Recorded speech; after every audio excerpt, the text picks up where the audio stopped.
ఎందుకంటే లీలలన్నీ జరిగేది యోగమాయ ద్వారా, మహామాయ ద్వారా కాదు. ఉదాహరణకి మీకు ఒక విషయం చెప్పాలి. యశోదమయ్య, రోహిణి ఆ రోజు ఇద్దరు ఆ ఇంట్లో ఉన్నారు. కృష్ణుడు అలా ఆ గదిలో ఉన్నారు, చిన్న బాలుడు, 3 నెలలు కూడా అవ్వాలి అప్పటికి ఇంకా. అయితే పూతన ఒక సుందరమైన రూపాన్ని ధరించి, మాయా రూపే, అంటే సుందర నారీ రూపాన్ని ధరించి అలా వచ్చేస్తుంది. అయితే తను వచ్చినప్పుడు అక్కడ ఏమైంది? తన యొక్క సుందర రూపాన్ని చూసి వాళ్ళు, యశోదమ్మయ్య, రోహిణి ఏమనుకున్నారు? అయ్యో, సాక్షాత్తు లక్ష్మీదేవే ఇలా వచ్చిందే మా ఇంటికి. మా యొక్క వచ్చి తనేమంది, మీ బిడ్డకి పాలు ఇవ్వాలనుకుంటున్నా అని చెప్పిద్ది అనమాట.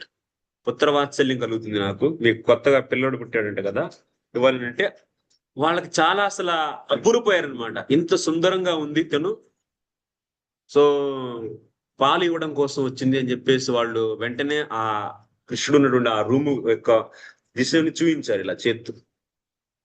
వాళ్ళు నివ్వెరిపోయారు, అంటే ఆ యొక్క సౌందర్యాన్ని చూసి వాళ్ళు, అప్పా ఏంటి లక్ష్మి అని. అంటే ఇక్కడ మీరు ఒక ప్రశ్న అడగొచ్చు. వాస్తవంగా సిద్ధాంతం తెలిసిన వాళ్ళు ఏమంటారు? ఇప్పుడు యశోదమయ్య, రోహిణి ఇద్దరు కూడాను మాయ కంటే అతీతులు, మాయని ఆల్రెడీ వాళ్ళు క్రాస్ చేశారు. అలాంటి వాళ్ళు మహామాయ ద్వారా ధరించినటువంటి ఈ రూపాన్ని చూసి ఎలా మోసపోయారు అని చెప్పి మీరు అడగొచ్చు ప్రశ్న. అవునా కాదా? పూతను వేసుకున్నటువంటి ఈ యొక్క రూపం ఎవరి వల్ల కారణం? అది మహామాయ. అవునా కాదా? సో పూతన మహామాయ ద్వారా ఒక రూపాన్ని ధరించి, ఒక సుందరమైన స్త్రీ రూపాన్ని. మరి యశోదమయ్య, రోహిణి బద్ధజీవులా వాళ్ళు? వాళ్ళు భౌతికమైనటువంటి రూపాలను చూసి భ్రమించిపోతారా, మోహించిపోతారా? లేదు. కానీ ఇక్కడ ఈ లీలలో మనం ఏం చూస్తాం? వాళ్ళు ఈ యొక్క సుందర రూపాన్ని, పూతన యొక్క సుందర రూపాన్ని చూసి మోహితులయ్యారు, భ్రమించిపోయారు. లక్ష్మియే వచ్చింది అనుకున్నారు.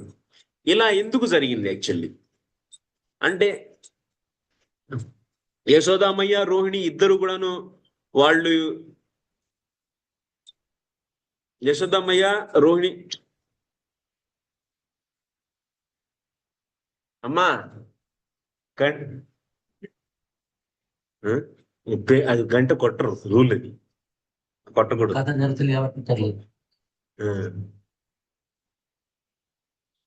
సో అయితే ఇప్పుడు మరి యశోదమయ్య, రోహిణి ఇద్దరు భ్రమితులయ్యారు కాబట్టి మాయను చూసి, అంటే వాళ్ళు కూడా సాధారణమైన మనుషులేనా? ఆ అవునా కాదా? కాదు. మరి ఎందుకు భ్రమించిపోయారు? ఆ మహామాయను చూసి వాళ్ళు కూడా భ్రమితులయ్యారు. మన సాధారణ బద్ధ జీవుడు ఎలాగైతే సుందర నారీ రూపాన్ని చూసి స్త్రీలు, పురుషులు మోహితులు అవుతారు, అలాగే వాళ్ళు కూడా మోహితులు ఎందుకు అయ్యారు మరి?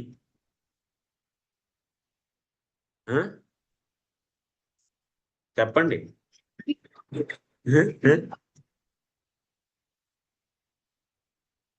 అంటే ఇప్పుడు యశోదామయ్య పైన ఉండేటువంటి ప్రభావం ఏ మాయ ద్వారా కలిగింది? యోగమాయ, మహామాయ?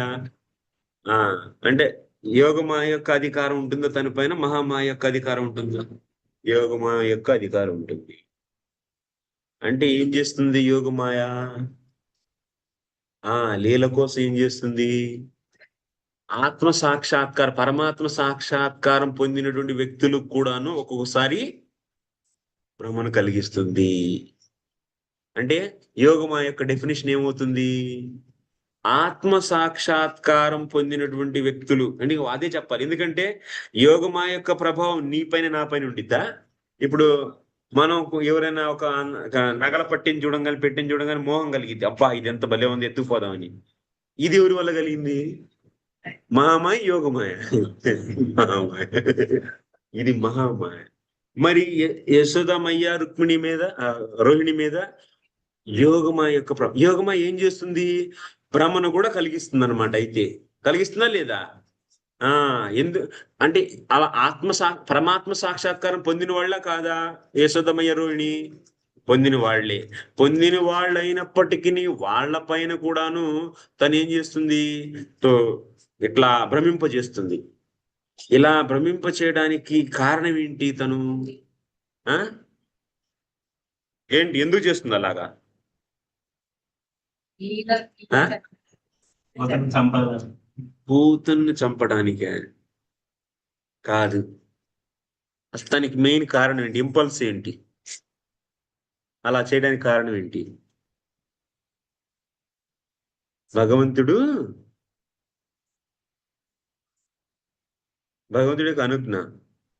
ఆ భగవంతుడు ఆదేశించాడా? భగవంతుడి యొక్క ఇచ్ఛానుసారం తను ప్రవర్తించిద్ది.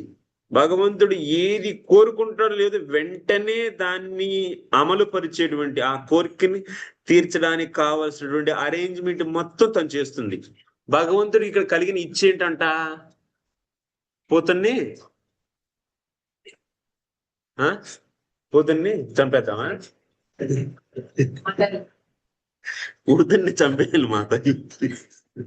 చంపేస్తే ఆయనకి మజా వస్తుందా? అబ్బా, మీరు ఎంత గొప్పోళ్ళు అసలు. పోతనే తల్లి చేసేద్దామని చెప్పి మీరు బాగుతున్నారు. అది మెయిన్ రీజన్ కాదమ్మా, అది సైడ్. ఇప్పుడు ప్రధానమంత్రి గారు వస్తుంటే ఆటోమేటిక్ రోడ్లన్నీ క్లీన్ చేస్తారు, అక్కడ టాయిలెట్లన్నీ బాగు చేస్తారు. ఆయన వచ్చింది ఎందుకు? ఒక కొత్త హాస్పిటల్ ఓపెన్ చేయడం కోసం. కొత్త హాస్పిటల్ ఓపెన్ చేయడానికి మీరు ఇప్పుడు ఎట్లా ఉందంటే, ప్రధానమంత్రి గారు ఎందుకు వస్తున్నారంటే రోడ్లు క్లీన్ చేయడానికి. అట్లా ఉంది. ఇప్పుడు పూతనికి తల్లి పదవి రావడం అనేది అది మెయిన్ రీజనా? అది సైడ్ రీజన్. అది ఆ లేన్లో పార్టిసిపేట్ చేసి కూడా అది జరిగిపోయింది. ఇప్పుడు ప్రధానమంత్రి గారు రోడ్లన్నీ క్లీన్ అయిపోతాయి. ఇప్పుడు ప్రధానమంత్రి గారు ఎందుకు వస్తున్నారంటే రోడ్లు క్లీన్ అవ్వడానికి చెప్పకూడదు అది. సో అయితే ఏంటి మెయిన్ రీజన్ ఏంటి? మెయిన్ కోరిక ఏంటి?